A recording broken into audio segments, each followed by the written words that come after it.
This is Content, our flagship episode. I'm Destiny Green, the one from the class, and here I've got... Sirtis Gonzalez. And Tristan Gonzalez. There's no relation. Oh, yeah, obviously. No, they're siblings, don't let them joke. Alright, so today we're going to be going through the similarities and differences between the Olmecs, Aztecs, and Incas versus Catholicism during the colonization. Feels like a back alley fist fight. A back alley fist fight against, the religions? Yeah, maybe. It's like there's three other religions are going up against it. Look, okay, if we're talking about the Aztec and Olmec religions versus Catholicism is not the one getting beat up here. Unfortunately. True, but I never said it was a good one. It just feels like... Yeah, we can go through and tally up which gosh. one is really better at the end. Oh no, not better. I'm just talking about as far as which one has not done yes. the worst stuff. Hey, then yeah. Yeah. Except for the Aztecs, they killed a lot of people. But they also had really interesting technology at the time. I mean, that architecture, dude. It was good shit. It was good pretty stuff. cool. I mean, it justified the sacrifices. There were a few sacrifices. Let's compare the total bloodshed of Catholicism. I'm not justifying either. All right, let's get to our first topic. It's okay. So we'll start out with the Olmecs because they were the first ones. Mm-hmm. Starting it from 1200 BC. AD. 1200 AD. Wait, is it? It was BC. BC comes first, isn't it? Yes. Before Christ, yeah. Yeah. That's not... Well, it's Latin, BCE, actually. It's yes. Before Common Era. Yeah, that's what it is. Okay. There's also a Latin one that's just BC. I can't remember what that is. And the AD is Anno Domino? Don't bring up the Latin. I have no idea. Or that's after. Alright, so... basically. The Olmecs, they had particular reverence for natural places. These places were connected to important functions of the sky, earth, and the underworld. So I kind of want to compare those aspects to important facets in Catholicism, like heaven and hell, and ones on the physical earth plane. Mm-hmm. So what do you guys... You guys are the religion. When you say, in the physical realm, do you mean there were specific areas of the land that connected to these realms, or...? Yeah, for the Olmecs? Yeah. Yeah, they places like caves and stuff, they would, they viewed them as, passage to the underworld, mm-hmm. and even to heaven. Cool. Certain places like that. It's pretty cool. So was it It's not like a heaven-hell thing. There's no bad, good... There is an underworld, but not necessarily... to go and die in the hole. Based on their... Why is that your first thought? Grandma, get in the hole. No, they loved their... the long walk. They loved their deceased family. You can get to that. I think they were... So, when you say... I think, underworld has these connotations of, a hell place, but it's just the afterlife, right? As a whole? Kind of. The traditional underworld was considered a fearsome and dreadful place, named Mictlan by the Aztec, and Xibalba, or place of fright, by the Quiche Maya, so the Mayans. So, wait, these were the same? They had the same beliefs and stuff? Yeah, so the Aztecs and the Mayans, they kind of came from the Olmec religion. They kind of called them descendant/branch religions. Not really branch, because they just kind of stemmed from. But they have the same core beliefs as the Olmecs. But more they were modern day ones, they disagree in specific ways. That's very kind of. They have different Or traditions. They have different traditions and such, but a lot of their ideologies and beliefs, Greek and Roman, or the different branches of the Abrahamic religions. Yeah, yeah, kind of like that. It's very interesting. Kind of. But the Olmecs died before they died off before the Aztecs came along. But the beliefs held up. I mean, the base. That's neat. All right. So in Catholicism, are there places like that? Places where... What do you mean? You mean holy places? Yeah, holy places, holy sites. Holy ground? Mm-hmm. The first holy ground I think of that most people would is in Israel. It's a place of worship for the Jewish people, the Catholics, the Christians, and the Muslims. Yeah, kind of. But I can't remember specifically. There is a a box there that's it's supposed to be a holy ground you cannot enter. And you're not supposed to walk on the sacred ground with your shoes. People go there to worship constantly. I just can't remember what the name of that particular part is. Do you know any? Oh, well, I mean, any places that are particularly holy? Yeah. Well, I can't think of any places that hold the kind of direct association to a specific plane in Catholicism, because Catholicism is kind of more... They just have the heaven, earth, and hell planes, right? And purgatory, is that part of... Yeah, purgatory is... Is that Catholic? Purgatory yeah, it's a Catholicism thing. It's just... Well, I mean, people even who the are ideas... unbaptized, yeah, traditionally. The idea of heaven and hell, I mean, they're fairly new, if we're talking, like, grand scheme of things, because in Judaism, they didn't really have the whole afterlife concept. Not to imply that there wasn't an afterlife, it was just more focused on these are the rules that you live by in life, and you would be rewarded in life. Oh, okay. I mean, there wasn't as much of an emphasis on you go to heaven or you go to hell. Do you know what time that did spring up? I don't actually. I know that it was sometime around I'm assuming it was around the whole Christ thing. The Christ thing. Oh my god. But I'm not sure, I'm sorry. Then yeah, no, that would have been about during the time Catholicism was brought to the Americas, for sure. What? No. Yeah, Catholicism was brought in the 1600s. No, but it would have been done, like, way before that. Because even, like, 1400s-ish, when Christopher Columbus came over from Spain, because, Spanish Inquisition, I mean, even then they had that established idea of what was good and bad and, like, where you would go after death. Sorry, I think I just took that one off the rails a little bit. No, tangents are good. I think. That being said, I think that I think Catholicism is less about a physical place, or the power of Catholicism comes from the individual rather than the area around you, which might. Oh, okay.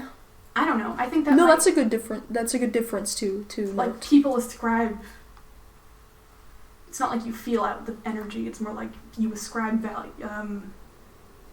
Value. I don't know how I'm doing. It's this. more intrinsic versus. Yeah, it's more internal, like the Okay. whole belief thing. Like, you don't worship outside of yourself, which actually might have an interesting effect on how people interact with the land and how they respect it, because if it's not spiritually important, maybe... Sorry. No, that's a good point. A lot of the like, more Catholic holy places are considered more holy because of the history there. How so? Well, okay, so let's say a big cathedral, like Notre Dame. Mm-hmm. If that place burned down, Notre Dame did. It would probably become a site, or the historical site. the Sistine Chapel. I just said the 16th. Yeah, Notre Dame did. Yeah, it did. But if the Sistine oh my god. You're good. Sistine? Yes, if the Sistine Chapel burned down, it wouldn't be. I mean, yes, it's this big holy place, but it's important because it has that history, not because it is a holy place. Okay. Like, it's not intrinsically more important than any other place. Like, that's not the only That's place just you where they can pray. built it and... Yeah, exactly. Okay. It's not the only place you can do the thing. Gotcha. Okay, It's well, just then that's a good... Fine. It's called the Kaaba. Kaaba? Yes, it's well known in Christianity, Catholicism, Judaism, and Islam? Islam, thank you. So basically, it's just this cube, and it was supposedly built by Abraham and Ishmael, and so it's one of the holiest places in Islam, or Israel, in Islam. Well, technically yes, but in Israel, and you get a lot of people going on a holiday for pilgrimages there. Animal sacrifice was actually pretty common in early... Catholicism? Yeah. Well, Really? not just Catholic. Well, okay, I'm not actually sure about Catholicism, but I do know that earlier forms of, like, Judaism and stuff, they did do animal sacrifice. Like, yeah. No, that is good to know, because once we get down to... Shit, Abraham and Isaac. I mean, dude had to kill a goat instead of his son. Yeah. But this one was I just remember what I wanted to say before that. That's why Muslims, they pray towards the east. They're praying towards... Mecca. Mhm. You gotta face Mecca. I always like that. It's nifty. That kind of thing. Yeah. Alright, so moving on to the next thing, kind of their philosophy behind their gods. For the Olmecs, the gods represented, or they often represented, phenomena like rain, the earth, the growth of crops, and such. This was passed on and kept in the Olmec's descendant slash branch, I don't think that's the right word, but branch religions, such as the Aztecs and the Maya. So if the gods were unhappy, if the gods were happy, rain would come. Certainly an empiricist way of trying to understand the world around them. Do you guys know if Catholicism tries to explain natural phenomena in that sort of way? Like, if God's happy, we'll get good crop yields. If God's unhappy, we'll have a huge drought. Like, if we have a drought, we know that God's unhappy with us. What's an empiricist? Empiricist is the philosophy of how we know things. So, for empiricists, they believe that the only way we can learn things is through observation and through actual experience. Versus rationalists, where it's like they use logic and intrinsic I wouldn't inferences and intrinsic inferences so rather than just physical, like touch and what we witness in the sky and such. Okay, so I wear my lucky jersey and my team wins. So it's because of that. Gotcha. Yeah, kind of along the lines of that. That would be classified as it, especially for someone who's reasonably religious. You could classify a miracle as that, or what people normally would call a miracle, even though it's something that could be very easily explained through science or a natural phenomena. That being said, like some surgeries that seem like they should be impossible, some event that shouldn't have happened that helped a lot of people, or something that killed a lot of people. A lot, and I kind of go into fanatics with that one. Yeah. Oh, you mean freaky people? Yeah, the church doesn't normally back that kind of stuff. It just happens, and it's like, oh, this is a miracle. This happens. The people will call it that. God is smiling on us. The church, they deem a miracle as, they investigate it like crazy. If there is no scientific explanation, if there's nothing that they could have, no coincidental explanation, they just call it a miracle because there's no other, we don't have the capability to understand why this worked, why this happened. Wait, is every unexplained phenomena considered a miracle? No. Oh, dang. No, it's not. There's a set of guidelines. They don't have to follow all of them, obviously, but there is a set of guidelines that you look for, and the majority of them are just, you can't explain it any other way. No matter how you look at it, no matter how whoever looks at it, they can't explain it in a way that makes complete sense without it sounding super radical. Interesting. Something that is like, aliens came down and probed my cow to learn more about my crops. Now, if somebody considered that a miracle, I'd be very worried. Yes, but then also, like I said, like, kind of people who think a little more radically, they'll come up with some interesting theories. And while, I mean, it's cool to see how people think, there's no way that's going to be true. I would be shocked if it was, and honestly, I'll eat my boots if they are. I'm confused about because you're using a lot of, like, vague, like, what do you mean?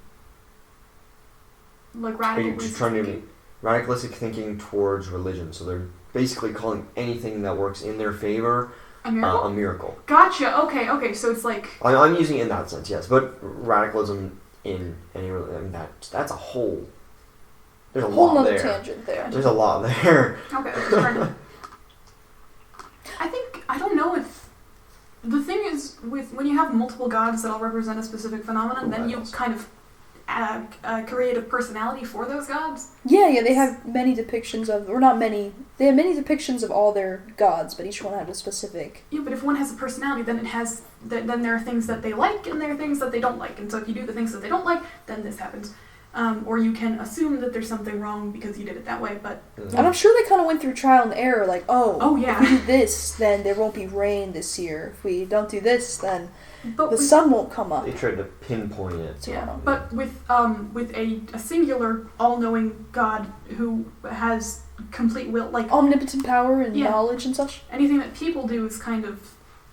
It's ineffable. The motivations of a God that is all-knowing so there's nothing really are ineffable. That the people can do to please or displease besides just like praying. Although, I mean, Old Testament What do you think? Like the flood? I mean, it's not exactly common. That was the plagues Yeah. and the all that trials and all that stuff that happened early. I'm not a scholar in this, obviously. I read through it probably twice, and none of those were hard. But would you call that kind of stuff that a sort of miracle, or no, not a miracle. like, No. because there's no way in hell that Empiricist.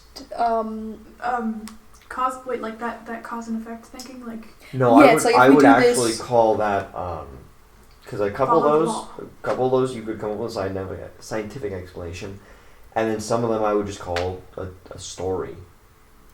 So the flood happened. For the Because people who God- lived in that time, in that era, in that place, did they attribute it to, oh, we must have done something wrong, God was displeased, so he flooded our lands? No, the story behind it is he did it to cleanse the earth of the wicked. because Of the no wickedness. one would, because they were trying to worship idols and go against the Old Testament's beliefs, what the church taught. Can you think of any can either of you guys think of any historical examples of a time when a natural disaster happened and people went to like a religious avenue to fix it or to do that? Yeah, no, I think the 1200 BC was a trial and error time for sure. They didn't, just kind of didn't know very much, just trying to figure things out. Hey, we're here now, so it's okay. I'm trying to think. I just can't think of anything. Yeah. No, that's okay. So I'll say that no, they don't necessarily use empirical thinking to explain natural phenomena in that way. They use. Yeah, not really. I mean, the church does go out of their way to disprove as many miracles as possible because they don't want everyone to classify it and then go, oh, Yeah, worship, you need to have worship. like 3 miracles to be considered a saint, right? They have to have Posthumous. 3 proven. Everyone has to agree that it's a miracle by the Ooh, cardinals. and we'll and get the to Pope. that. We'll get to that when we come to that saint section. Oh, but sorry, I was going to take this on another tangent because actually, if we're going to talk about, what about following the laws of the Bible and then you end up in heaven, like those results that are promised but not known? Could that be considered a miracle? Not necessarily Possibly. empirical. No, but- this is a good thing to bring up because I think we don't know what happens once we die. We have no idea. Religion helps us kind of figure out, kind of have some peace of mind of what rules in the universe. Yeah. yeah. So what most likely will happen, and so I think in a way, if you no, I don't think that would be empirical. It's an optimistic viewpoint. It's an optimistic way of thinking. Yeah, religion. Yeah. I think the way that it began was everybody Tried to find back meaning. in 1200 BC. We have no idea what's going on. We're all asking the same questions that we ask nowadays. Like why are we here? What are we doing? What's the purpose? What's the point? And so to try and explain why we're here, what our purpose is, what's going to happen once. What happens when I end up like that guy who's dead? So they come up with explanations and answers, and I think that's where a lot of religions stem from. Yeah, religion is proto-science. Once civilization started becoming bigger, and money started getting involved, I think it turned into a completely different thing, or at least for a lot of religions, as we'll get into in just a little bit. But next, I want to bring up societal stuff. So with the Aztecs, they had a ruling class of nobles and priests. Oh. Society was hierarchical. Hierarchical. It was. Can't pronounce that word. Hierarchy? It had a. No, the word is hierarchical. hierarchical. There's a stratified. No, this is the literal word that was from the text. Oh, but yeah, but it is a stratified society. Like Yeah. Hierarchical? Hierarchical. So it's Is it not pronounced with an E instead of an I? hierarchical. You can Hierarchical. you can search it. Alright, so society was hierarchical, so social classes and kinship groups called kalpuli, which focused on specific or single economic pursuits like pot making. Maybe I was supposed to say crop making. Okay. Wouldn't that be farming? Yes. Isn't that the word? No, because the next thing is agricultural Yeah, that's. or jewelry. You could say pottery. They're pot making, they're crop making. Maybe it's crockery. They're Like making pots and pans. I don't remember what my note was on that, but I think I misspelled it. But what I have is pot making. I don't think that's right. agricultural or jewelry. So they make like pottery, like you said, make pottery. But anyways, one was often born to their class. They could rise through great skill, bravery, or war. So I like to compare this to royalty and the hierarchy in the colonies through the church, such as the castas. Do you guys know what that is? No. It's a system to basically label and rank everybody in society based on who their parents were. Mm-hmm. So let me bring this up actually real quick. Race is a fairly recent concept, actually. I mean, just like where you're from is different than race. Yeah, sorry, anyway. Yes. Where your ancestors were, once pigment started happening. That's why we have skin color. We're considered Mexican because there was a one drop of blood rule thing where if you're white and you have a kid with a person of color, then they're considered that that race. Yeah. Because slave owners didn't want to have to acknowledge their bastards. They didn't want to have any mixed race children be considered white, so they'd keep them as slaves. The highest rank or highest tier you could be would be Spanish, producing a pure Spanish child. Next would be Spanish with a native, producing mestizo or mestiza. Then Spanish with a mora, which is African, a mulatto or mulata, and Moro with a native would produce a Zambo or a Zamba. Wow. Okay, so... And then it goes down from there, how they mix after that. Eventually, after I think it's 3 generations, if... so say Spanish with the native, blah, and then that child got with a Spanish, produced a 75% Spanish child, and then one more generation they would produce a fully Spanish child. Weird. Yeah, kind of weird. Wait a second. Can I... So, I was under... Wait, this isn't the Aztec... No, this is the castas. But they adhered to this? Or was this... What? The Aztecs were basically obliterated by the time this started happening. Okay. This was basically to... control, because everybody was mixing, there were so many different kinds of people in one melting region. Pot. Yeah, melting pot. Exactly that. And so they wanted to keep the structure in society, or however they wanted to justify that. They wanted to separate classes and everything based on, race. What was the question? I was just about to ask you. I was like, what was your question? Oh, right. But I wanted to compare royalty and the hierarchy in the colonies through the church, like the casta system. So there was that. Kind of not as race-based? Not race-based at all, because they were all the same. They were all the exact same. Only it just depended on what category you were born into. Uh-huh. Like with the Incas, Inti, the sun god, was the most important of all deities. The Inca king was the son of the sun. Manco Capac was sent to Earth to become the first king of the Incas, and after that, his firstborn son would become the next Inca king. And so that's how they kept their system going. Gotcha. Royalty-based, anyways. Right, that's actually what I wanted to bring up. How kings were chosen through the church. Like, when the very first king was crowned. How did that happen? Do you guys know any idea? Oh, dude, no idea. No? There is a lot of... how the first... No, I forgot. There's a lot of... I know there's a lot of ties between the church and... the crown. Which crown? I first just, kind of crowns across Europe. I suppose specifically with Catholicism, the Spanish crown. The church was a lot closer. Yeah, they were a lot closer with the Spanish. So, But yeah, the crown needed the church to justify their ruling, their divine. What do they call it? Divine something. Divine rights. The divine right to the crown, to the throne, to ruling over so many people. Israel's first king was appointed by the prophet Samuel. Or Samuel, however you want to say it. And then that's how that started. And from then on out, so that started religious-based. Wait, so when you say appointed, did Samuel just, say, this guy's king now, and everybody was like, cool, or was there any kind of basis? I don't know the whole story for that, to be honest, but I would assume there was not, a trial or a test or anything, more of how this person treated the people, how they were revered characters, stuff like that. He was seen as a leader. And a prophet at that time was basically the law, no matter what.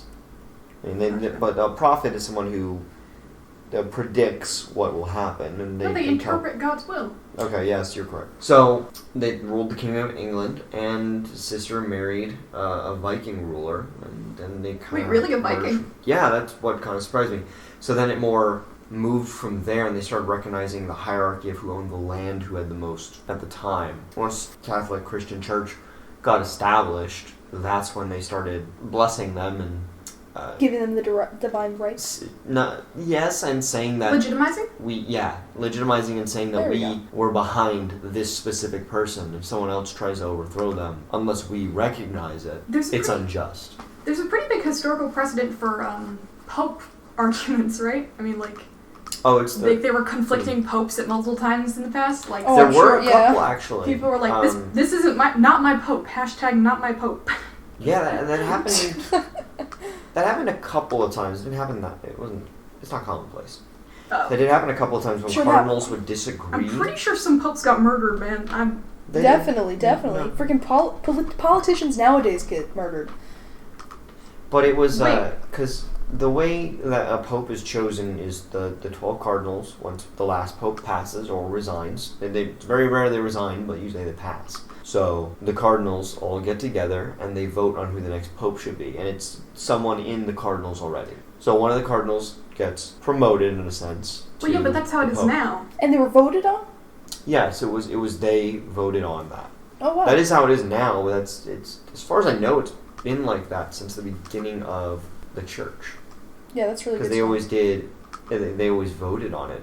They had the same goals in mind, except when it was very close to call and they did split. But that always got resolved pretty quickly, one way or another. I don't know about if I'd say quickly. I mean, big war.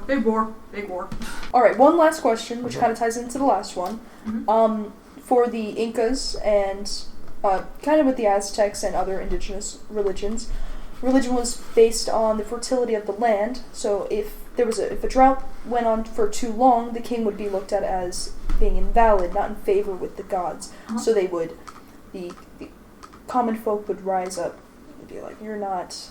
You don't know what you're talking about, guy. Get out of here." So I want to compare that to the monarchy's need for the church. So, they need that divine right to... what was the word that you guys used earlier? To, legitimize? Legitimize, yes. They need to be legitimized and recognized by the church. They need to be on good terms throughout their lifetime. If the church didn't like...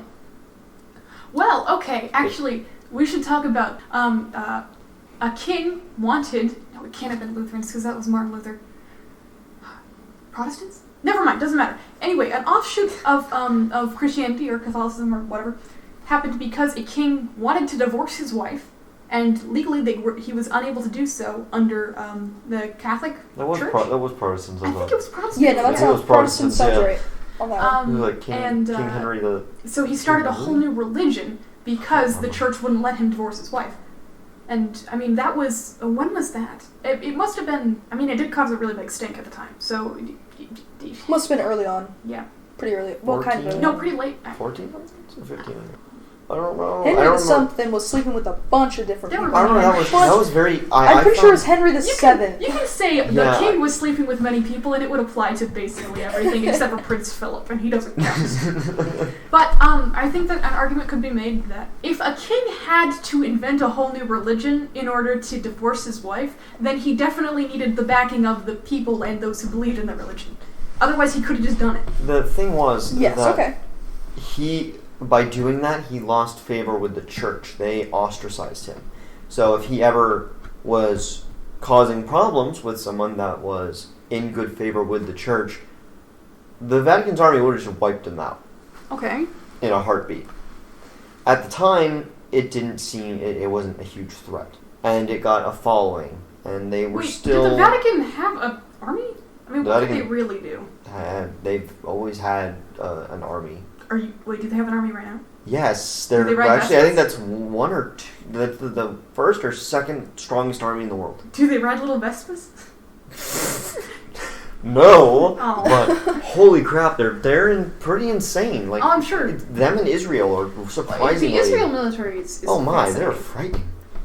That is hardcore off topic, but Sorry. they needed the backing of the church to get any of the perks, basically. Let's think about how that, So, because like that getting into heaven, I think there's a difference everything between like that, they were viewed as, you're going to go to hell. You're not following our beliefs at the time. Yeah. And People a lot of much people easier. were kind of fed up with it by that point. They were seeking, like a lot of other cultures do, religious freedom. And they changed it a bit and started a mass religion. Yeah, I think a big reason why the crown needs the backing of the church to keep the people from revolting at least as quickly or as strongly as they would if, they didn't have a religious background saying, no, they're legitimate, this is what God wants, this is what God said, who God appointed. God says that Same it's- thing It's with... mild Wait, fear actually, mongering. can we... Oh, for sure. It's just So- little. Wait a second. I think we do need to acknowledge the distinction between the crops are bad, that means that the gods are displeased with our ruler, and the crops are bad, but that's okay, our ruler is appointed by God and can do no wrong in the eyes of God. Yeah, right, so Because this is there a is a- difference, yes. Yeah, okay. there's like there's a gene in these people that makes God like them, and they rule by divine right, versus this is the best person for the job. That's Kind of. The at least for the Incas, you know how how we were talking about the Inti... No. The people were more hands-on with the Incas and stuff when it came to the religious hierarchy.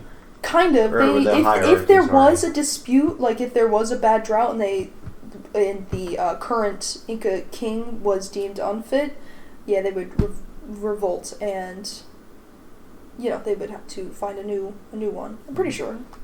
Yeah. Would it have to be the same line, or like would the next king take over, or would they be like, hey, it's George, do it? I would assume it would George's go farm did much better. to his land's more fertile He's doing than something the right. other one. I don't know, but I would assume that it went to the next living male at the time, the closest male relative. I think that's a safe assumption based on like 'Cause it's historical also- precedent, but Like you kill the sons, then you kill the king, then the cousin's king. That's how families take power. well, yeah, that, at least in Europe. No, that's what I'm saying, but I don't know much about this. Yeah, that's I'm just assuming. I have no clue. yeah. I'm fascinated. Well, it's getting pretty late. We kind of got off topic with a lot of that stuff. It's been a fun conversation, though. I feel like it was a dialogic spiral. I think we really enhanced our own thinking. I think we went back and forth through a few things, a few different topics, but I think we got the gist of it, comparing and contrasting. We were all over the place, but it was interesting. A little bit. So I hope it didn't seem too chaotic to the listeners. But yeah, so I hope you enjoyed. Thanks for tuning in. And thank you for having us. Of course. Cool. Goodbye. Bye.